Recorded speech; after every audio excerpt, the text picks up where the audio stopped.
may nag-give ka ng nagsalita. Walang points. Kasi Sarah, 90!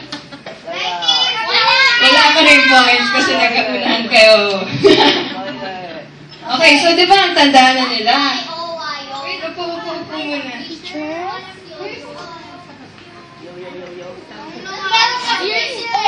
Masulat na.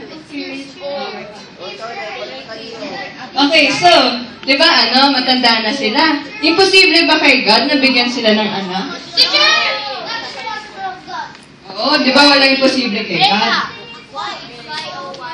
So, medyo mag-flashback muna tayo. Di ba dati, si Abraham, tinawag siya ni God na pumunta sa Canaan. Sa Haran. Mula sa Ur hanggang sa Haran, nung kasama pa niya yung tatay niya. Pero di ba namatay yung tatay niya sa Haran? Tapos tinawag si Abraham ni God, na pumunta sa Canaan. Iwan niya lahat ng di ba?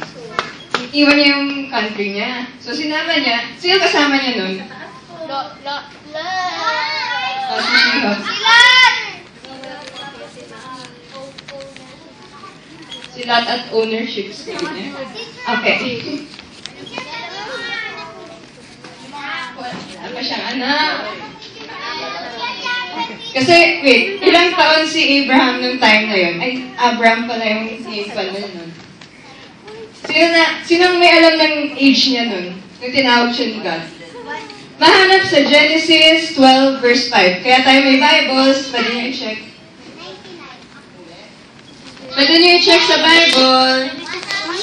Hindi. Hindi. Hindi. Nasa Bible, Genesis 12 verse 5. Hanapin yung bilis. Oh, Shiho. 75 years old. Ayun, tama. Ayan, ready kayo dapat sa Bibles nyo. Ilang points na si Shiho. So, di ba, 75 years old siya. Tapos, maya-maya, tinawag siya ulit ni God. Tapos, pinakita yung stars sa sky. Ano yung promise ni God nung time na yan? Mahanap sa Genesis 15:5. Oo, gagawin siyang great nation kasi dami ng stars. Green. Okay. So, i-compute natin. Ilang years mula nung time na tawagin siya ni God hanggang nagkaroon siya ng anak? 25. Ayun, 25 years. So, parang, ano kaya yung feeling nila, Abraham? Parang, nakalimutan na tayo ni God. 25 years. Ang tagal. Oo. Kasi naniniwala siya kay God, kaya hindi siya nag-lose ng hope. Kasi di ba hindi nagbabago yung isip ni God? Fulfill niya yung mga promise niya. So kahit ilang years ang dumaan, nagtiwala pa rin sila kay God. So ano yung pangalan ng anak ni Abraham? Okay, si Isaac. So ayun, mukhang natutupad na yung promise ni God kay Abraham, di ba? Yung magiging father of a great nation siya. So, tsaka yung promise ni God na yung tagapagligtas ng mundo, magiging sa mga anak-anakan niya manggagaling. So, ayun, parang ang ganda na, masaya sila. Kaya lang, isang araw, may pinagawa si God. Sino may alam pa ng pinagawa ni God? Ako, teacher! Natutusan po si Abraham na pumunta po sa mundo, tapos i-alay na po yung si Isaac sa kay Lord. Ayun, tama. 100 points. Ready. So, di ba ang hirap ng gawin? Kasi di ba love na love nila si Isaac? Tapos isa lang yung anak nila, si Isaac lang. Tapos mukha nga yung promises ni God, matutupad na. Pero, bakit ganun? Bakit yung pinagawa ni God sa kanila? Masama ba si God? Hindi, di ba? Lagi siya mabuti, tsaka banal at tapat. So, bakit niya pinagawa yun kay Abraham?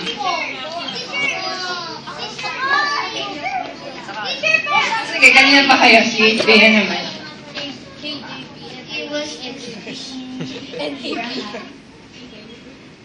Okay, tama. Tinatest niya si Abraham kung mas mahal ba ni Abraham yung anak niya or si God. So, 100 points.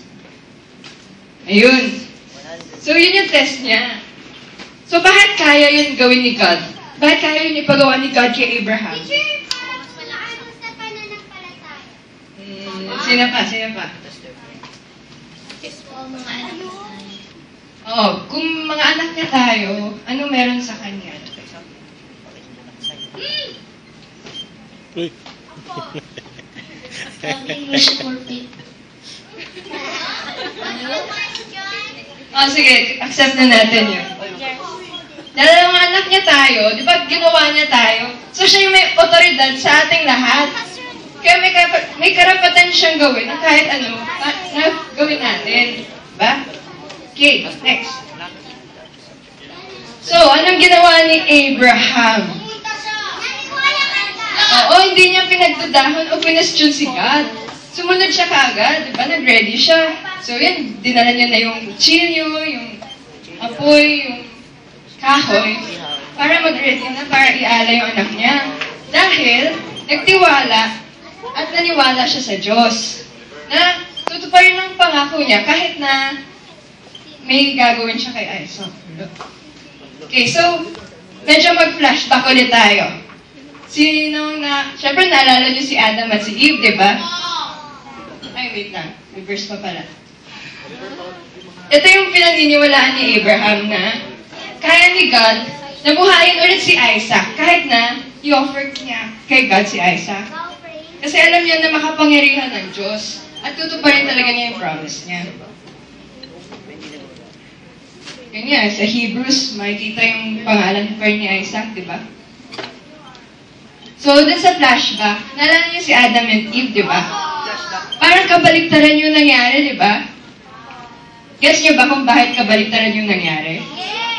O sige, Timothy. Because Adam and Eve disobeyed God, but Abraham didn't disobey God. Ayun, tama. Because they ate the fruit. Okay, oo, di ba? Sila Adam at Eve, nag-disobey sila kay God. Naniwala sila kay Satan na hindi sila mamamatay.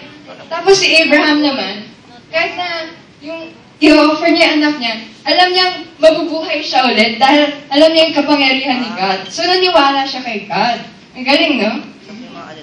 So, next. Tingnan naman natin yung point of view ni Isaac. So, siguro madami nang na-sacrifice yung pamilya nila kay God. Alam niya na yung sacrifice for sin kasi makasalanan sila ay yung lamb, di ba? So, alam niya na yun yung only way para makalapit ang tao sa Diyos na sa pamamagitan ng pananampalataya at paghahandog ng hayop. Para imbis na yung tao yung mamatay dahil sa kasalanan, yung hayop na lang. Parang temporary na solusyon yung ganyan. So, medyo nag-iisip siya, hala, Dad, Tatay, bakit wala tayong dalang hayop? So, parang naguguluhan siya. Ang sabi lang ni Abraham, sino may alam ko ano sabi ni Abraham? Nasa Genesis 22 verse 7 to 8.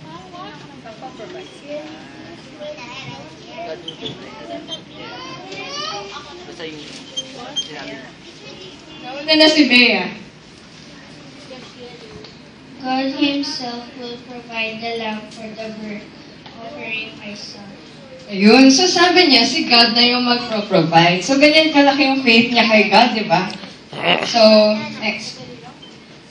So pagdating nila dun sa bundok, nasabi ni God na dun niya i-offer si Isaac, anong ginawa nila? Si Richie muna.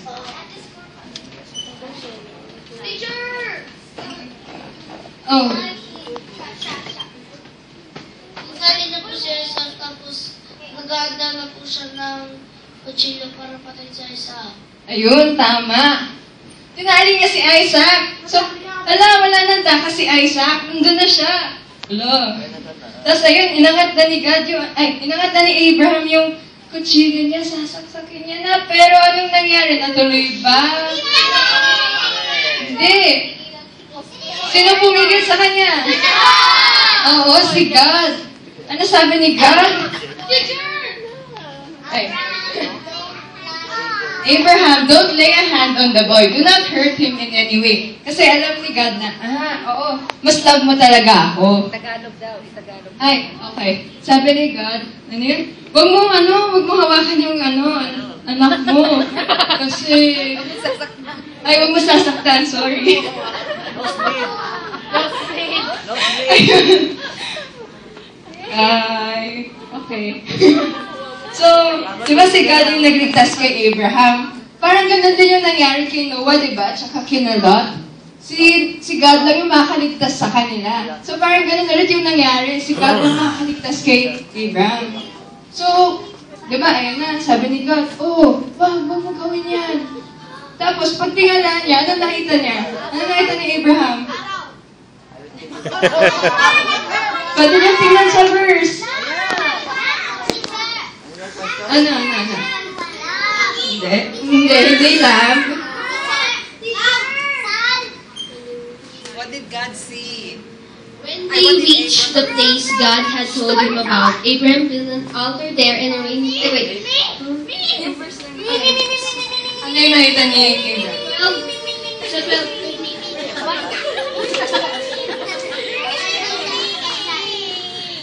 May nakita siyang ram with horns, tapos sabi ni God, yun na lang daw i-sacrifice sa kanya.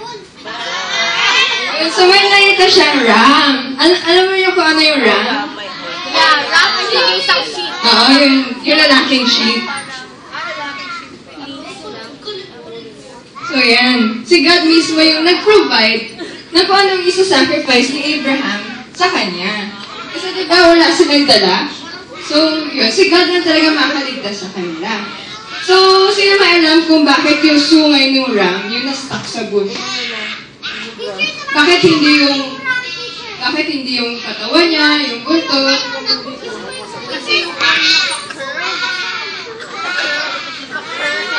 Oh, bakit yung sungay yung na-stuck? Bakit yung sungay yung...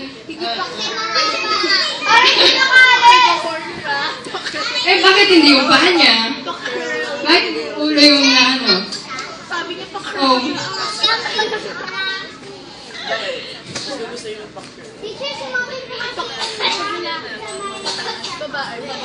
Oh, bakit hindi yung yung paa niya yung na-stuck? Sige, sasagutin ko na. Kasi kung yung ibang parte ng katawan ng ram, yung na-stuck, masusugatan siya. Di ba yung horn matigas? Kaya yun yung na-stuck. Kasi, pag yung ibang parte ng ram, parang yung, foot niya, gano'n, edi may sugat na siya. Si God, di ba perfect si God? So, yung mga sacrifice lang na ina-accept niya, yung perfect, yung without blemish, walang sugat. Kaya, yun. So, yun, sinacrifice nila yung ram. Tapos, tawag ni Abraham sa place na yun ay mahanap sa Genesis 22 verse 13. Si Shiha.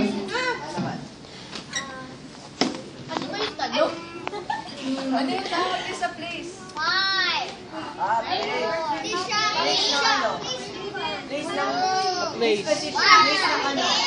Sa place kung saan niya in-offer yung ram. So Abraham called that place, the Lord will provide. Ayun, so the Lord will provide. So yun yung tinawag niya sa place. Kasi nga, nag-provide si Lord ng i-offer niya. So, ayan. So, nasave na si Isaac. So, mukhang matutupad na ulit yung promise ni God na magiging malaking nation si Abraham. So, naniwala lang at nagtiwala si Abraham na ipapadala ng Diyos yung tagapagligtas niya at masasagipag sa katauhan sa kasalanan at kapangyarihan ni Satanas. So, the end. Yun lang. Sige, review muna tayo ng mga natutunan natin. May points to. Bakit kilalang kilala si Abraham? He's the father of all nations. Okay, ano pa? Dahil sila po yung naniwala kayo. Oo, Oo, dahil sa faith niya, sa pananampalataya niya. Ano pa? Kasi marami sinasabi sa Bible about him. Oo, kasi sikat siya sa Bible. Ano pa? Oh, bakit siya palaging yung pinag-uusapan? Ano yung mga binigay ni God sa kanya? God gives son to Abraham. Okay? Teacher kasi po yung anak niyo po, para pong stars. Ano yun? Kasi po, yung mga promises ni God ay tinutupad kay... Ayun, so sikat si Abraham dahil sa mga promise ni God sa kanya. Ang daming promise ni God sa kanya kasi sobrang faithful ni Abraham. So, next question. Bakit inutusan ng Diyos si Abraham na mag-alay ng kanyang iisang anak? Teacher, to test his faith. Okay, to test his faith. Para malaman kung sino talaga yung mas mahal niya, si God ba or yung anak niya. So, next. Nagduda ba or nag-question si Abraham? Hindi po nagduda! Hindi, di ba? Kasi alam niya na faithful si God, hindi niya, tutuparin niya lahat ng promises niya. Okay, next. Sino yung main character sa story na to? Sino siya? Ay, sa Abraham! Wait. Hindi siya. Main character si Isaac at si Abraham. Pero sino yung pinaka-main na character dito? Kasi, God.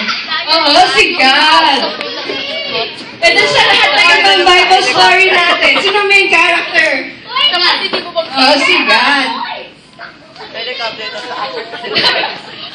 Sige, okay na. The end. Internet.